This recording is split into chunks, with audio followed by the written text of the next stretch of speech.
So welcome to the Big Bold Health Podcast, Making Health Personal. And I'm so excited, as I always am, but particularly excited this episode for what you are going to experience. I think it's going to be a real treat because we have a distinguished guest, Christina Louise Clark, who I actually know much more about this guest than I do normally, so I don't have to do a great biographical kind of review in preparation because I have lived with this person now almost 70 years of her life, and that happens to be my sister, who I knew as Christie Bland earlier in her life, but over the last 41 years, it's Christina Louise Clark.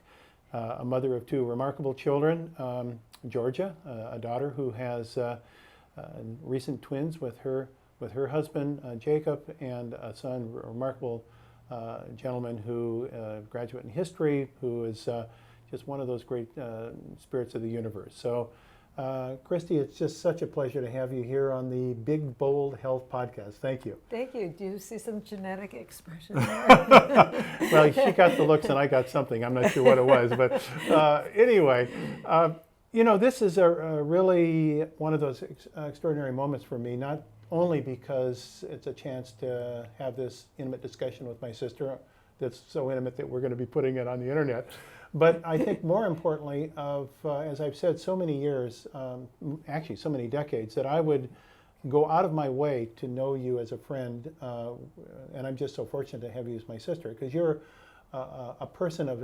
extraordinary energy, power, and substance, and you're a leader by nature, and you're a person who operates by action, not just words, and it's a proof of the pudding is how we behave. And as a career woman, as an athlete, as a civic responsible environmental activist, as a dog lover, and actually having multiple huskies, which are not easy dogs to care for while you're having children, and having done some extraordinary things with your husband, Dennis, including living on a houseboat in Sausalito, and doing home remodeling and all sorts of things. As I've said to people, so if I was to be asked, who do you want to go across the United States with in a covered wagon if you were in St. Louis back in the 19th century and you were to be traveling west? And I would say, well, the first person I'd ask would be Christie Clark, because she has all the attributes that I don't to survive that long trip going westward. So with that as kind of an overview introduction, Christie, let me just kind of set the context. You're a person who has always been, as an artist, and when you were at UCLA and doing art, and then an artist as a commercial artist over these many years, you've seen the world through the lens of an artful woman of substance. You've watched the transition in women occur, and you've had a chance to express this on multiple levels throughout the last 50 plus years. So what's been your driving force? How have you seen, you're a person who cooks and does natural foods, and everything we've ever done you've tried and tested it on your own body to see if it works. What's the driving force for Christie Clark? Well, I think it probably goes back to the influence that our parents had on us, in the combination that was so unique of a thoughtful yet staid father, being from the Midwest. He had kind of like really intellectual but colored within the line sort of thinking, and our mother, who was the less staid, I guess we could say, Californian, and it was just the synergism of the two of them, and I think it created a really fertile environment for us to excel, and they did a really great job, maybe too good, of like telling us that we could basically do anything that we wanted. And to my dad's credit, our dad's, he always encouraged me as his daughter to do whatever I wanted. And if I had any sort of tomboyish ideas about wanting to have, pursue a sport or an activity, he was always on board. He never said, "Oh, girls don't do that," or a career. If I thought I wanted to be an architect at one point in my life, he said, "Oh, great, go for that." And it's hard to believe now, but back, because I turned 70 in a couple weeks. But back when I was in grammar school and wanted to be an architect, there were no women architects that I knew of. Anyway, so I just always felt like I can do whatever I feel like doing. And then having you as my brother, who I always admired and wanted to be like, you didn't realize it, but I was always competing with you. You did a good job. You exceeded the competition. I don't know about that, but I remember I'd have these small victories in my life, and like when we were 8 years old, I was 8 and you were like 11 or something, and we were playing quote unquote touch football out in the front yard with your contemporaries and then the little kids, my group, and so you guys had to play on your knees. Oh, that's right. And I remember I caught the ball and I went for it, and you had your arm sticking out like that, and I just leapt over it. And you were like, "Whoa!" And that's when I knew I had like a future in high jump. So I think you've said a lot of things already about your personality, your fearlessness, your courageousness, and your forward thinking and take charge. You've always been a person, I think, who takes charge of your life. Have you considered yourself as being, I don't want to call it a woman's liver, because that's kind of an old term, but let's call it a woman of independence during this whole period of time? Because this was certainly a time as you're growing up in which women's roles were being redefined, and your daughter is very different in the world now than you would have been at the same age. So how did you see yourself during this whole period? As somebody who bucked the system in the beginning and was ready to take on the male-dominated workforce, my first real job was I was hired by CBS to work for Pacific Stereo as their first woman in their affirmative action program to get women into sales and management training. And Pacific Stereo at the time was it became a 100-store chain across the United States. It became really big. And so I was the first woman that they hired. And so all eyes were on me. And it was an interesting time, especially selling stereos, which was like a very male-dominated activity, and women didn't. Actually, in reality, women have better ears than men do. We can hear greater frequencies, ranges, but the men had owned that audiophile. They declared that they owned that. So I was set to prove them wrong and earn my.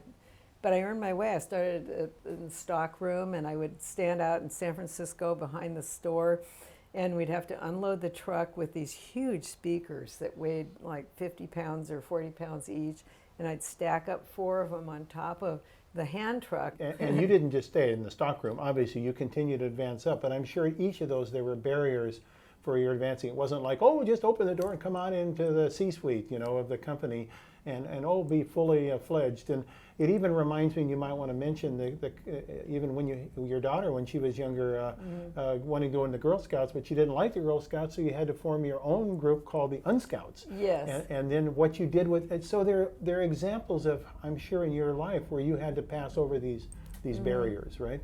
Right, that's true. And I don't know, when an opportunity arises, I seize it if I feel that I can, benefit, or my child can benefit from it. And so in the case that you just mentioned, my daughter was just graduating from grammar school, so 5th grade. She was going to be entering middle school, and I remember what a tough time that is for a transition for all kids, but having been a girl, I know especially how hard it can be on all girls. And I thought that I wanted to instill in these girls a sense of self-reliance, and I think that is the overarching theme in my life, that I've always tried to achieve self-reliance. And I had an opportunity to do some backpacking one trip with a couple of trips with you, and so at this time I thought this is a great time to send these girls, out into the wilderness with me, with guides, and teach them self-reliance. And so I engaged in this whole thing, and I'm pretty organized. So I had like this giant list of everything they're going to need for the trip, and where we were going to go, and then I had a training scheduled. So I had them meeting every Saturday. They had to be in shape. I couldn't have any stragglers, and they had to carry a pack. So I had them all meet at Lake Merritt in Oakland, and we'd run around the lake, which is 3.1 miles. And then they had to do it in under 30 minutes, or they weren't going to be able to go on the trip. That was the cutoff. And they all did it, and it evolved over the number of weeks prior to the. And then some of the mom and dads got involved too, and they were all running with me. We had one trip where we did 50-mile loop in the center of Yosemite National Park. We were as far away from any boundary as you could possibly be, and we went by up to Red Peak Pass, which is the highest peak in Yosemite. It's like 12,000 feet, I think. And we had wild weather. We were hiking back, and there were huge explosions of thunder, and it was real scary. Well, and I think, again, you're symbolizing exactly that kind of what it takes to develop self-reliance in people. You want to be at the edge where you're forced to accommodate change, but not so far over that you're in mortal danger. That's a subtle, and I mean, look at you. You took up snowboarding when you were nearly 50, right? Yeah, I was 49. And I've been snowboarding now for 21 years. So that then leads, I think, to a very interesting kind of story that both women and men, I think, can identify with as it pertains to developing resilience and staying on your mark and staying focused. So here you are, this career woman. I'm going back now in your life to an earlier time, and you and your husband Dennis make a decision that you want to have children. So you are practicing to have a child, and you have a series of repetitive traumatic events, right, that might test a lot of people. Could you just tell us a little bit about that? Sure. I had when I got pregnant immediately. Of course, that's how it works. I'm in control. And then I had a miscarriage in the first trimester, and it was really unsettling. And it was why is this happening to me? I don't know anything about this. I'm healthy. I run. I do this. I do that. Why is this happening? And then over the next 6 years, I had probably a dozen. I've lost count after a while, but probably a dozen miscarriages.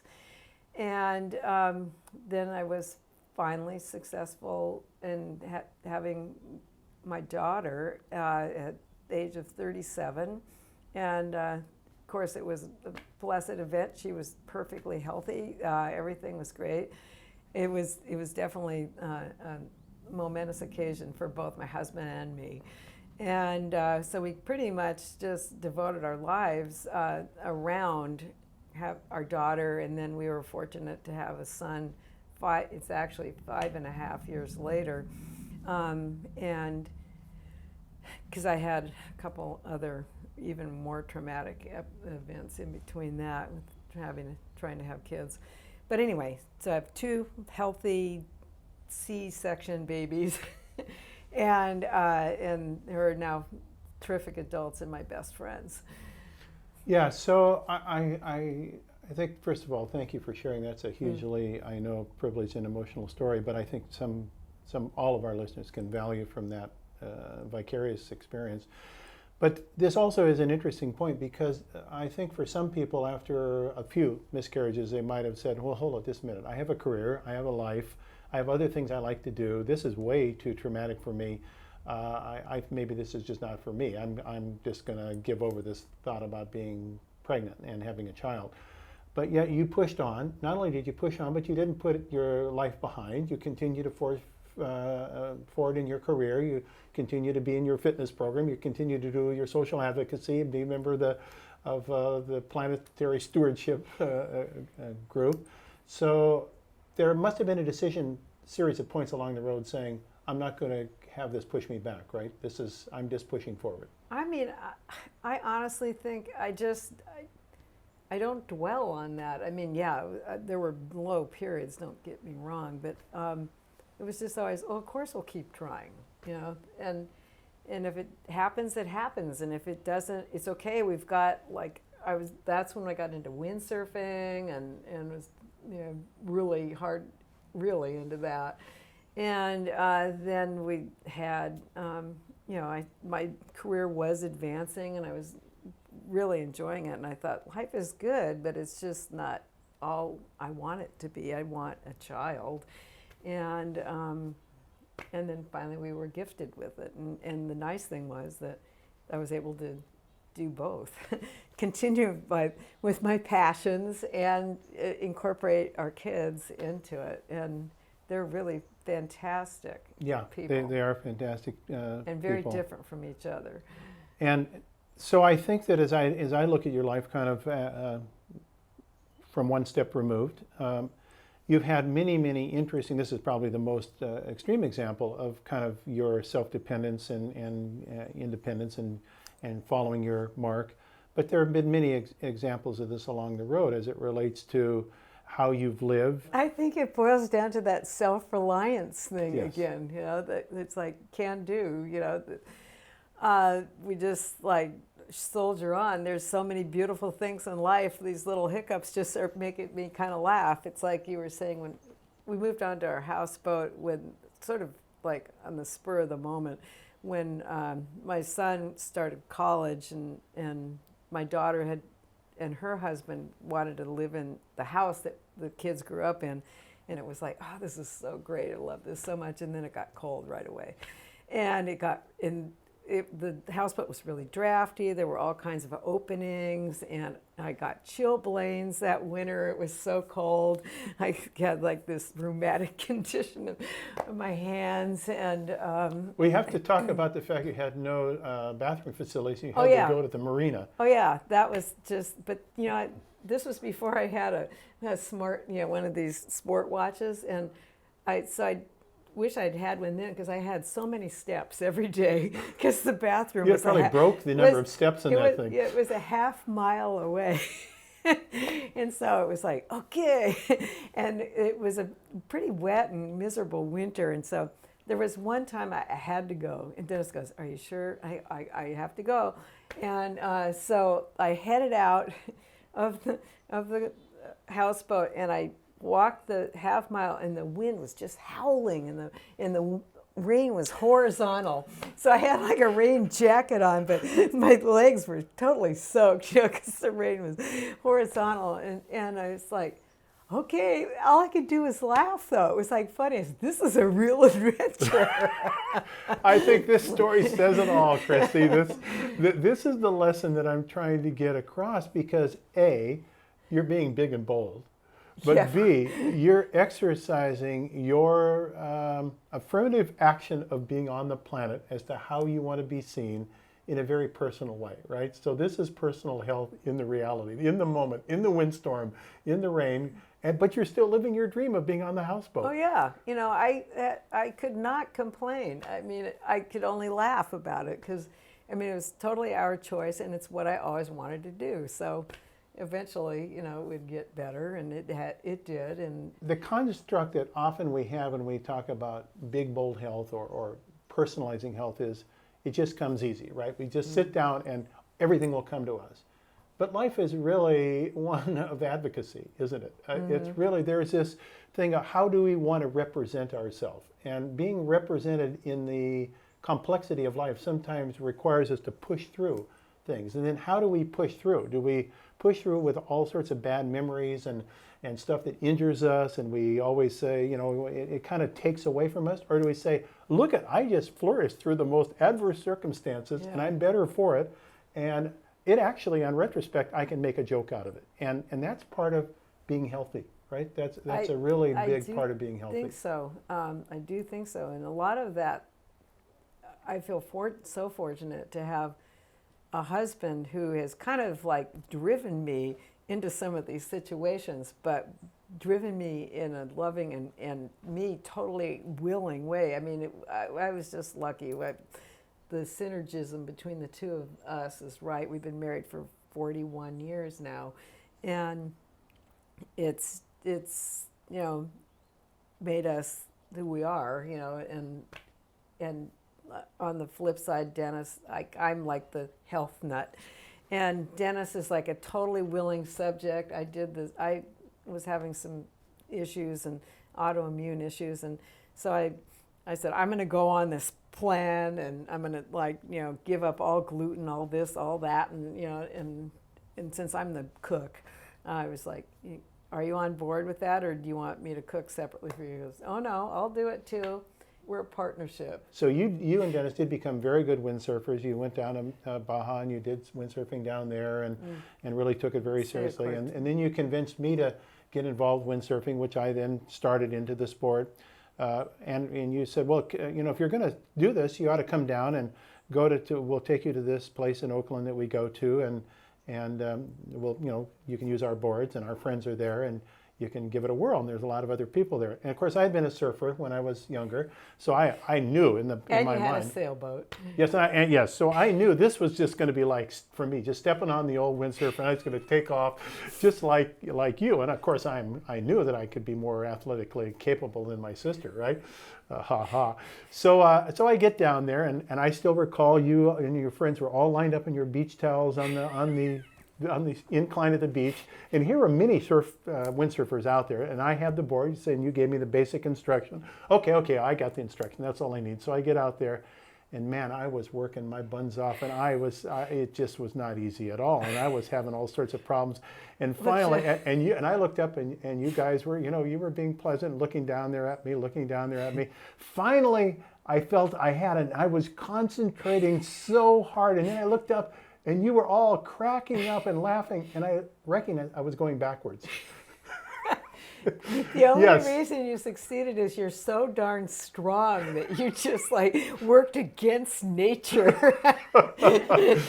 Yes, that was a moment you said, okay, I think I got you forever on the windsurfing, and I exceed you did. That was good. That was funny. But you got payback with me when you had me go out here in Washington in Purdy and gave me your board and said, here, have fun. And so I head out, and then your equipment fails, and I have to paddle back over all these rocks and walk it back, and it's been hours, and you haven't even noticed I've been gone. So there is the big brother, little brother story. What can I say? I guess I have to We have own a up. lot of those stories. So these are the self-reliance lessons that we're talking about. And I think that, Christie, what I want to really recount once again is not only the extraordinary joy to have this chance to have this conversation on the Big Bold Health podcast, but really to honor what it takes to develop resilience, particularly, I would say, in a woman of your age, growing up in that period where women were starting to get opportunities, but they had to express themselves strongly to get those opportunities to happen, and not just be seen as a sweet little girl. And I have tremendous respect for what you've done, and I think it's a very great lesson for both women and men that are listening to this podcast, that it doesn't come easy. It requires fortitude. You've got to overcome barriers, but you can also laugh at it later and see that you were victorious. Yeah, and if I have one parting thing that I would like to offer as a recommendation to young women and to young mothers of children, get your kids backpacking. I mean, I know this was my thing, but it's it pays off in so many dividends. I can't tell you. It's to give yourself the survival skills that you need to anticipate anything. It's will pay off dividends for the rest of your life. So there's a tip, making health personal. You're not a technophile. You're certainly No, not a I'm not. You're not a biohacker, But yet, over the years, you have learned, actually early adoption, to use new software programs. How has technology, do you think, affected you as you've traveled through these last 40 years of your professional and personal life? Oh, it's been revolutionary. Right, that's kind of the takeaway to this, because at the first level, any kind of new technology, and certainly we've been confronted with a great speed of new technologies to adopt, but at first it's totally intimidating, even to technophiles. But then how you embrace and address that intimidation is really the question. Speaking of the biohacking thing, I really see the value in personal devices. I'm addicted to my Garmin Vivo Active that my daughter and son-in-law gave me for my birthday, but I'm on Strava and I follow that, you know, my really embarrassing runs, but that's a whole other story.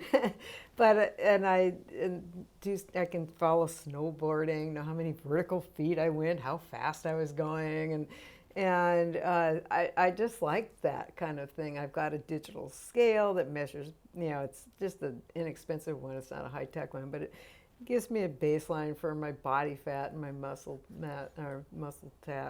tone or fat, no, muscle mass, that's the word, and bone density. And so I'm always looking for new ways to go back to my N of 1 to like perfect the model and figure out what's working for me and what isn't. And sometimes that can be helpful with these devices. So why do you feel that people that are in a certain age group are resisting to the acceptance? What's the intimidation factor, and how can people overcome that, do you feel, to make use of these in ways that are going to make their lives more, maybe even more healthy? I think it's the motivational factor of being able to see that the benefits far outweigh the little bit of pain in the learning curve. And they have to keep reminding themselves that we need to grow our brains, especially as we get older. So take on new tasks, learn new things.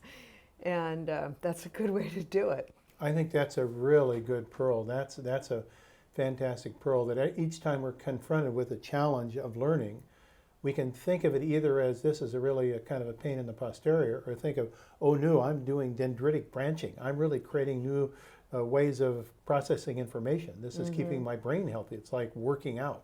Yeah. I think that's a really interesting model.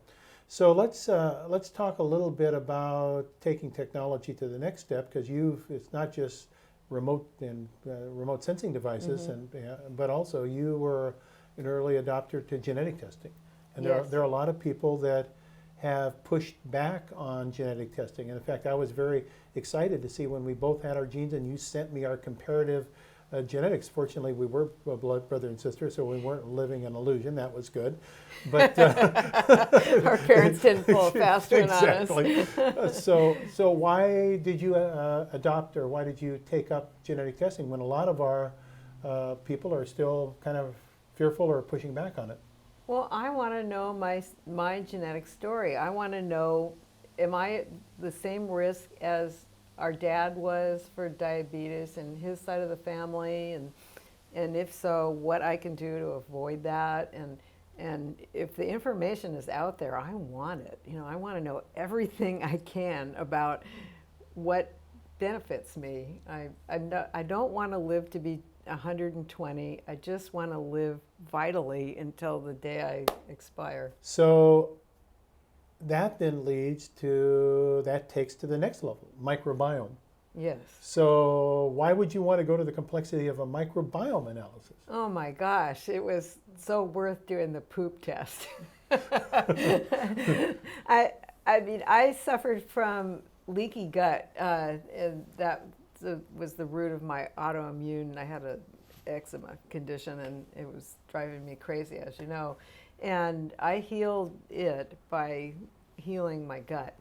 And so after that, it became very real to me that the bugs in my system were very important in the balance. And of course, that it's kind of coincided with all of the interest and the new tests available and stuff. So it was sort of serendipitous in that sense. And so it has only been a little while since I've had my results back, but it's been really helpful for me to see that it wasn't as bad as I was afraid I was, at least as far as I can tell, and I want you to look at my results.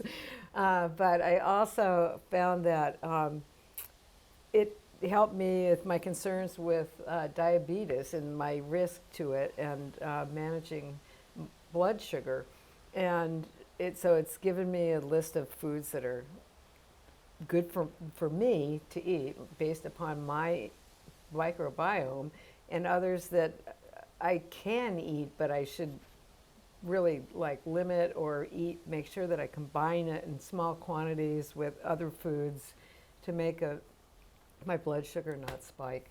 And once I kind of figured out the formula, now I've been less diligent about mapping or doing my daily diary, but it's been so great. And do you feel that, obviously I think the answer to this is no, but I'm trying to probe as to why other people do, that this is not just making your life too complex and just making it too confusing and just information overload, and it's like, oh, now I'm paralyzed. I mean, why do you feel all this information is not like just a tsunami that's knocking you over with too much? I guess because I've just always been experimenting with trying to better my health, and these are new and better, more refined tools. So I just it goes back to being an early adopter, but it's just I'm always seeking things that are going to refine the model and make it better. So it was a no-brainer that I wanted to do this for me. But I can understand where a lot of people, that's a big ask. It's I don't really want to know. I like what I eat. I don't want to get out of that, pattern. And what if I can't eat bread anymore, or this or that? Where I say, there's so many foods out there that are good. I don't eat bread anymore. I love bread. As you know, I live in San Francisco. We have the best bread in the world. And I don't eat it anymore. And it's a small price to pay for feeling better. And there's so many other good things that I can focus on. So I eat a lot more meat than I ever used to, but I'm kind of enjoying it. So one of the things as I look back at your upbringing, which I can identify with because it was mine as well, was our mother, who was very, very, you could either say ahead of her times or a revolution, or certainly different terms could be applied. Heretical. Yeah. I would say she was ahead of her times. And so she raised you and me both with a very strong sense that nutrition played an important role. Do you think a person today who didn't grow up with maybe that same primordial motivation to be a little bit of a nutrition renegade and to be a health renegade, because health was a big virtue in our family, could still be successful in taking this stuff on with being overwhelmed? In other words, were you accultured? I think I probably was. And I lost my best friend, as you know, to cancer, to colon cancer. And she always kidded me about my sort of obsession with health. And she died way too young, and it was totally preventable. So as we move ahead and we start to see people communicating with their healthcare providers and having more access to information and coming in, having looked at the internet and having their wearable information and so forth, how do you see, in being a patient and going to your doctor, that shaping the relationship between you and your provider? Well, I see a traditional medical provider. That's one of the reasons I'm an N of 1, is just because I feel I do better managing my own health and only go to the doctor when it's pretty bad. But I think you've just said something that's really important, and I think this is a takeaway. These tools that empower us with information allow us to be in a locus of control so that we can select how we want to navigate through, I'm going to call it the disease care system. And so it's not that, I believe, and I'd like your thought about this, I'm just giving you my opinion, It's not that these docs who are trained in the disease care are wrong or bad or malfeasant or whatever negative term you'd use. They have a specific expertise and training that's really valuable when it's used in the right way. But they don't have as much training and value in other ways that we might want to use them. And so it's like asking a person at times to do something they're really not that well trained to do. So if we have a locus of control around our health, but we have someone in the wings that's really good for addressing what might be that injury or that thing that comes up that we need the more crisis care intervention, it seems like we have trained ourselves and educated ourselves to have the best of both worlds, right? Because then we can start navigating the system with greater intelligence without using parts of the system to do things that it's really not best suited to do. No, how do you respond to it? Do you think I'm off base? No, I don't think you're off base at all. And I was just thinking about like the way I manage my own health. If I have an infection or something that needs like clearly antibiotics or some sort of treatment, or I've broken my ankle snowboarding, then I'll see my doctor. But when I had that eczema rash, I knew that was not, I was going to fall into an area of medicine that they're not good at, you know, the traditional MDs, at least mine. And so I just did self-help on that, and it worked out beautifully. Yeah, see, I think that this is really an important topic that you're addressing because I think often in this field, we're quick to do judgment and point fingers and blame, saying, well, my doctor doesn't do the following and they don't know about this, and it produced some sense of upset. Well, rather than saying, my doctor's actually really good at certain things that I'm glad they're there, but I'm not going to ask them to do things that are not really, not that good at. So it recontextualizes the relationship. Don't expect a person to do something that they're not trained to do. And this is part of the difficulty I think that we have with this word healthcare, because it assumes that they are trained in health. They're not, they're trained in disease. And they're good at it. And so don't go there thinking you're going to get health, you're going to get disease management, disease treatment. And so then it begs the question, well, does that mean they know nothing of health? Of course they know something of health. They know about standard conventions of risk reduction. What are the conventions of cholesterol, of blood pressure? I mean, these are guidelines that are useful guidelines. It's not to say they have no value, but they're not individualized to you, the person. They're community-based, population-based standards. So if you want to know about you in the healthcare system, then you're saying, now I'm going to start implementing a different strategy. It's more my locus of control. Now you may, some people may say, well, I still need help. I'm not quite as far along on the curve as a Christie Clark and using wearables and genetic testing and this and that and practicing for 40 years. So, okay, then there are other members of the broader community that are health focused. And you need to find one of those to be your facilitator. But don't expect your crisis disease care person to have the skills that you're looking for and then call them wrong. That's not fair. No, I agree. I know you talk a lot about, and you're really interested in changing the whole procedure, changing from the disease model to the health model, and how can doctors then be compensated, and that's a whole different thing. Yeah, I think that's where we are right now. We're into an era where I believe that people are starting to say we need to find ways of paying for people keeping healthy like we pay for people who are sick. I think that what we're observing right now is a transformation about what healthcare is, about how this disease care, healthcare interface occurs, and where to go to really find healthcare intervention versus the emergency room. I mean, no one would go to the emergency room for healthcare, would they? So they might go for something that's related to a serious problem, but it's probably not healthcare. How that translates to individuals who may not be quite as motivated as you, or don't have quite the support system that you have, or maybe even the interest, is that we need to find then kind of a distributive system that gets down into things like health coaches and group cooperations. I know that when Mark Hyman, Dr. Hyman, did his interesting work at the Saddleback Church, in which they worked on health of the congregation of the Saddleback Church. So it's several thousand individuals, that they found that in group settings, that without going to the doctors and getting medications, that these people had unbelievable individual changes in their health by reinforcement of one another, by being willing to talk about, you know, I've been fighting my weight, or I've been having blood sugar problems, or I've got pain in such and such, and finding people that have similar problems, and then working collaboratively through that, so that we have a different approach to health than just one patient with one diagnosis, with one drug and one doctor. It's a very kind of provincialized system. Yes, yeah, I agree. And plus, I think that just the psychological factor, the emotional group setting, I mean, we need connections. It's part of our whole health picture.